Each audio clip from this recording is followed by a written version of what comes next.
বাংলাদেশের প্রতিরক্ষা খাতে যেন নতুন এক সূর্যোদয়ের সময় এসেছে।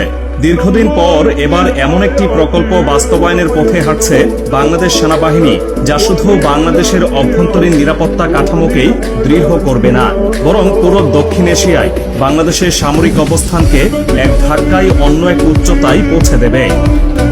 চট্টগ্রামের প্রাণকেন্দ্রে অবস্থিত 54.99 একর জমি একসময় যা ছিল একটি সরকারি টেক্সটাইল মিল, সেই পরিত্যক্ত অচল মিল এখন পরিণত হতে চলেছে দেশের দ্বিতীয় সমরাস্ত্র তৈরি কারখানায়। জলিল টেক্সটাইল মিলস, যেটি বাংলাদেশ টেক্সটাইল মিল কর্পোরেশনের নিয়ন্ত্রণাধীন ছিল, দীর্ঘদিন ধরে ইউটিলিটি বিল সহ বিভিন্ন আর্থিক দেনার ভারে নুব্জ ছিল। ঠিক সেই মুহূর্তে প্রতিরক্ষা খাতের জন্য আশার আলো হয়ে এসেছে এই জমিটি।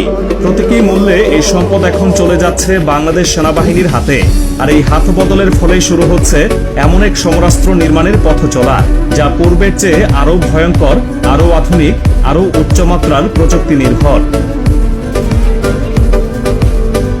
তবে শুধু জমির মালিকানা বদল বা একটি কারখানার ইট বালুতে থেমে থাকছে না এই অধ্যায়, কারণ এবার বিষয়টি দেশীয় প্রযুক্তি দিয়ে নয়, সরাসরি আন্তর্জাতিক অংশীদারিত্বের মাধ্যমে বাস্তবায়িত হতে যাচ্ছে।